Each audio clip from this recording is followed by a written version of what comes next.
It is the ML Sports Platter. It's all brought to you by our good friends at Camilla's Golf Club, of course, Burn Dairy and Western OTB, as well as Batavia Downs Gaming. You can stay, play, dine, and win all year at Batavia Downs Gaming. Go book your package today at BataviaDownsGaming.com.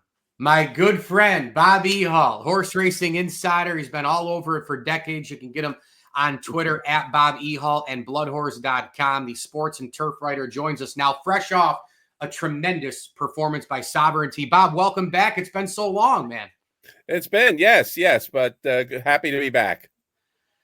Sovereignty wins the Derby, wins the Belmont, wins the Jim Dandy, wins the Travers. We know the situation with the Preakness and not having that chance, because of Bill Mott to win the Triple Crown. But I'm not asking this question for the here and now just because of the Travers or anything, just a single season 3-year-old. And I know we still have racing left in the year. As of this moment, though, even minus that Triple Crown, is this an all-time horse? You've been doing this for a long time. Is this an all-time horse? Well, you have to put that asterisk there that he did not run in the Preakness, because certainly when you put the all-time horses in there, you do have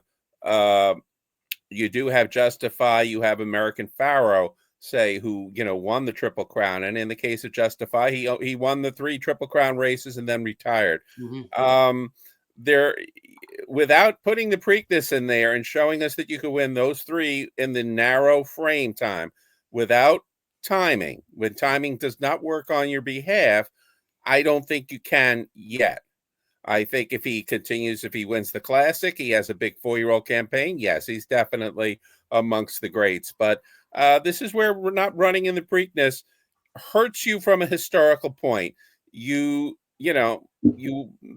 made the timing work for you by sitting out the Preakness, whereas the Justifies, the American Pharaohs, the Affirmed, they weren't back in the 2 weeks. They passed that test. Sovereignty hasn't. We still want to see how he's going to travel when he goes out west. Will he handle the getting on, shipping out to the West Coast and things like that? So, he's certainly an outstanding racehorse. But historically, that Preakness does hurt him in terms of that. We have a few days left in the Saratoga meet, which is insane how fast it goes, Bob. As you know, I'm sure it goes faster every year for you.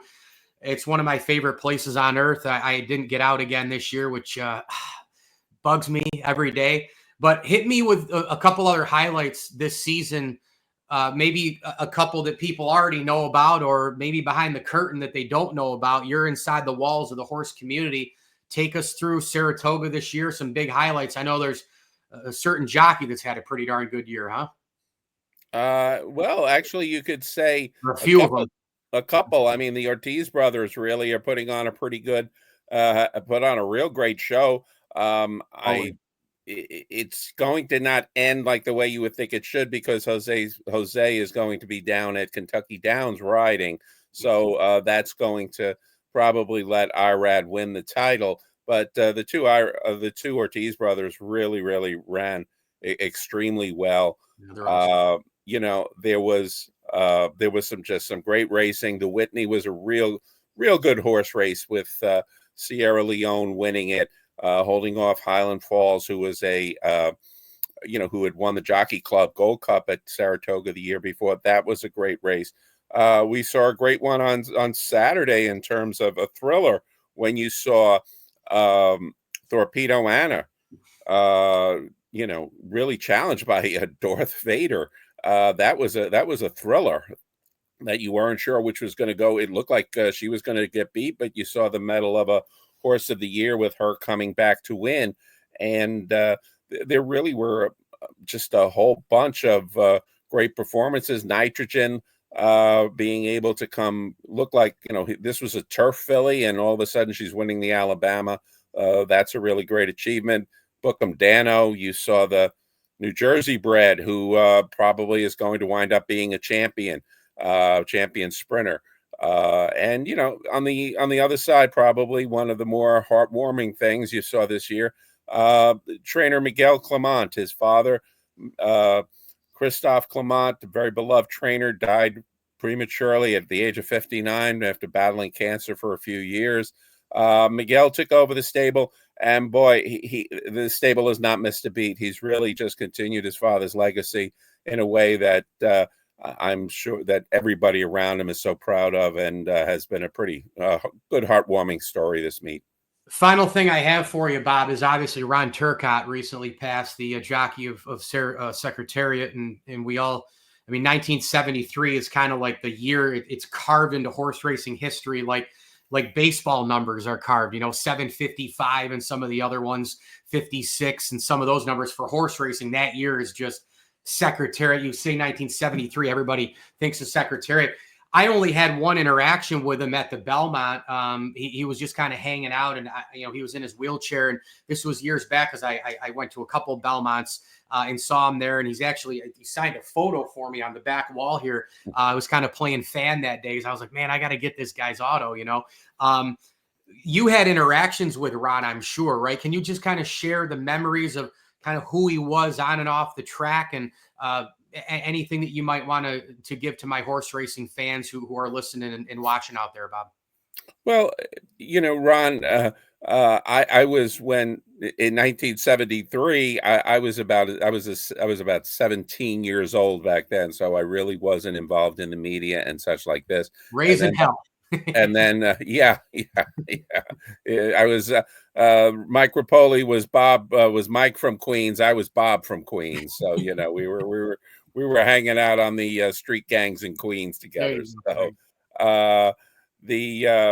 but I did get several opportunities later in life after the accident to talk to him. He was always very, very good to talk with, very candid.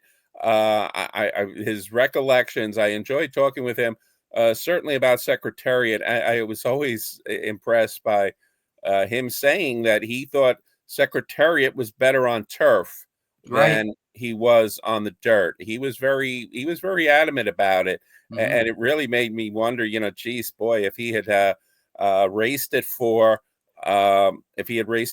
boy, maybe they had gone to the Arc in those pre-Breeders' Cup years, that might have really been some kind of story. But Secretariat was just, he was the best horse I've ever saw.